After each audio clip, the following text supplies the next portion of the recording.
أعوذ بالله من الشيطان الرجيم بسم الله الرحمن الرحيم الحمد لله رب العالمين الرحمن الرحيم مالك يوم الدين إياك نعبد وإياك نستعين اهدنا الصراط المستقيم صراط الذين أنعمت عليهم غير المغضوب عليهم ولا الضالين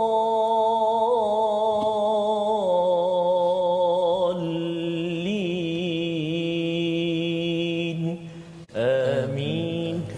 Ya Allah, ya Tuhan kami, jadikan mata hati kami tatkala mana mata zahir kami melihat matahari, tunduk kami kepada kebesaran-Mu ya Allah. Tatkala mana mata kami melihat bulan-Mu ya Allah, tunduk lagi, sujud lagi kami kepada kebesaran-Mu ya Allah. Menambah iman kami ya Allah, bukan menjauhkan lagi kami daripada-Mu ya Allah. Birahmatika ya Arhamar Rahimin. Ya Allah, ya Tuhan kami, kuatkan iman kami ya Allah, suburkan amalan kami, ketakwaan kami kepadamu ya Allah. Kurniakan petunjuk dan hidayah-Mu buat kami ya Allah, agar kami senantiasa berada di landasan-Mu jua ya Allah.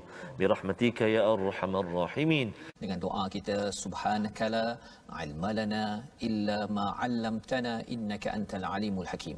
Maha suci-Mu ya Allah, tidak ada ilmu kecuali yang Engkau ajarkan kepada kami. Sesungguhnya Engkau yang maha mengetahui, yang maha bijaksana. Rabbi zidni ilma, ya Tuhan kami, tambahkanlah ilmu untuk kami. Allahu Akbar, Allahu Akbar. Ya, dengan kita melihat kepada sinopsis pada hari ini.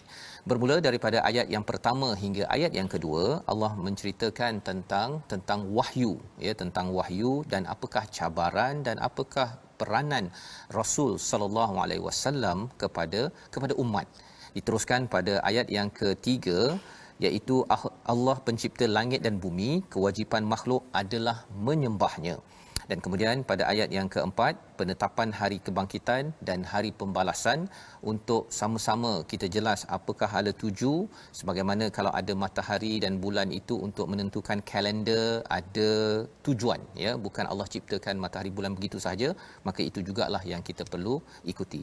Dan pada ayat 5 hingga 6 di hujung halaman yang ke-208 ini ialah penetapan kuasa ilahiyah, kuasa Allah di alam ini dengan adanya matahari, bulan dan pertukaran siang dan malam untuk melindungi kita daripada segala cabaran masalah dalam kehidupan. Allahumma arhamna bil Quran. A'udzu billahi minasy syaithanir rajim. Bismillahirrahmanirrahim. Alif Lam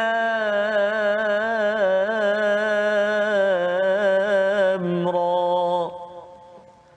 Tilka ayatul kitabil hakim. Akana linnasi ajaban an awhayna ila rajulin minhum an anzirin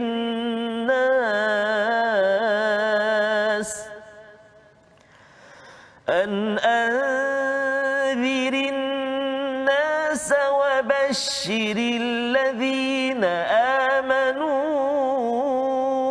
anna lahum qadama sidqin 'inda rabbihim. Qala al-kafiruna inna hadha lasahirun mubin. Inna rabbakumullahu alladhi khalaqas samawati wal arda fi sittati ayyam.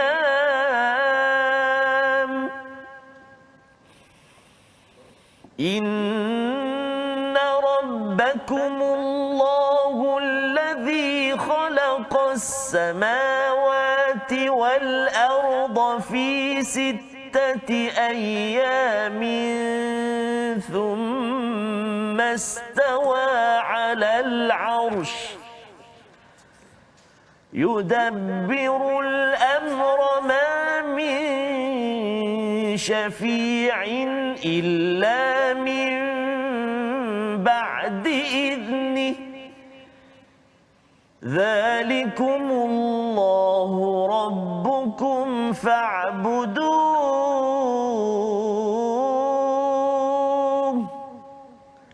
Afala tadhakkarun. Ilaihi marji'ukum jami'an wa'dallahi haqqan. Innahu yabda'ul khalqa thumma yu'iduhu liyajziyal ladhina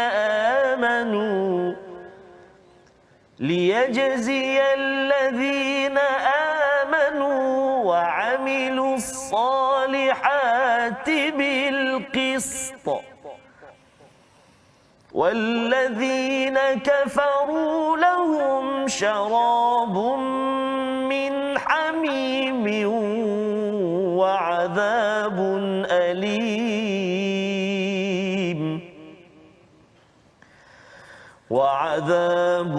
أليم بما كانوا يكفرون.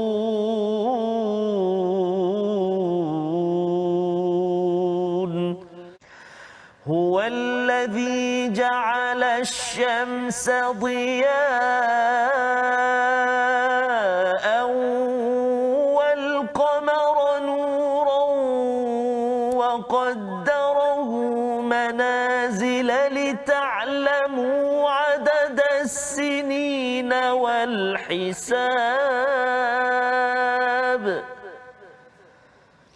ما خلق الله ذلك إلا بالحق يفصل الآيات لقوم يعلمون.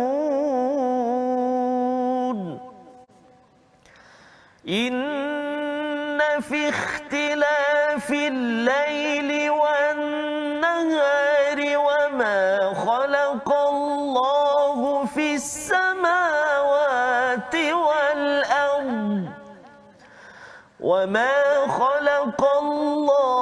في السماوات والأرض لآيات لقوم يتقون. صدق الله العظيم.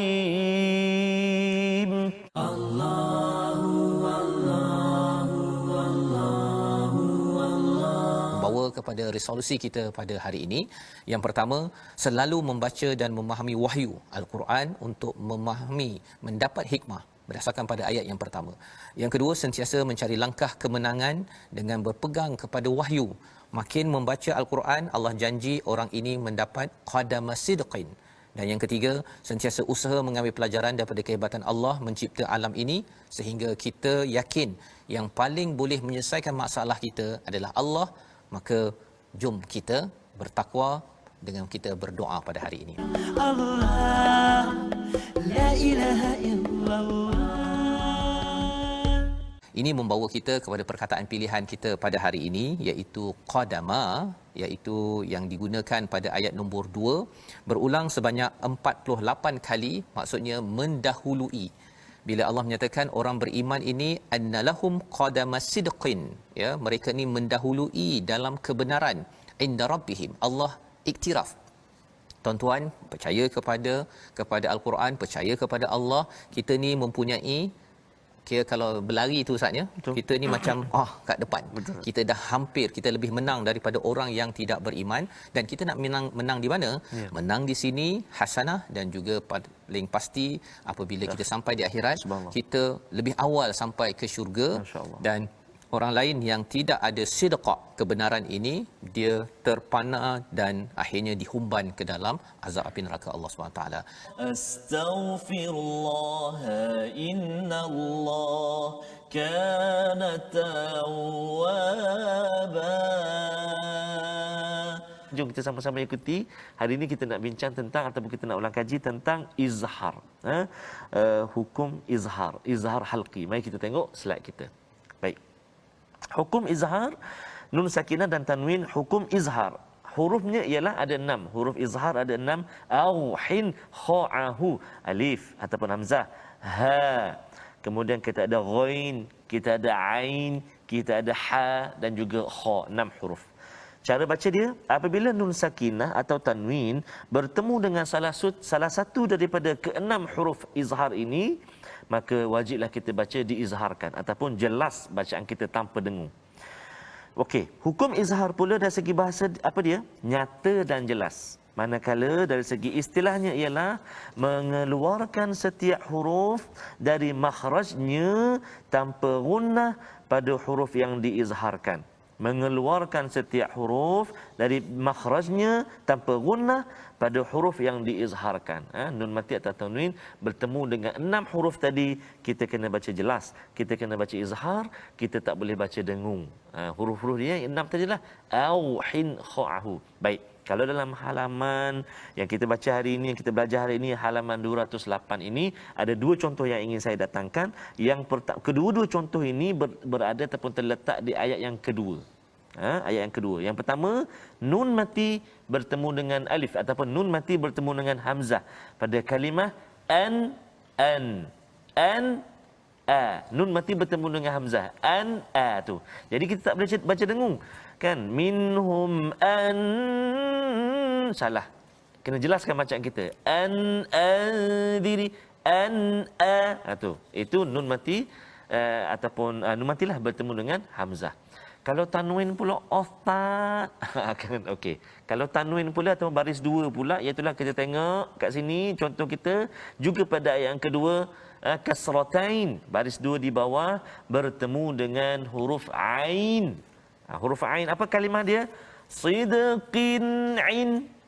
Sidqin ain. Tu kan, tanwin bertemu dengan huruf ain. Maka kita tak boleh baca dengung kat situ. Sidqin ain, salah. Jelaskan bacaan kita. Sidqin ain. Sidqin ain.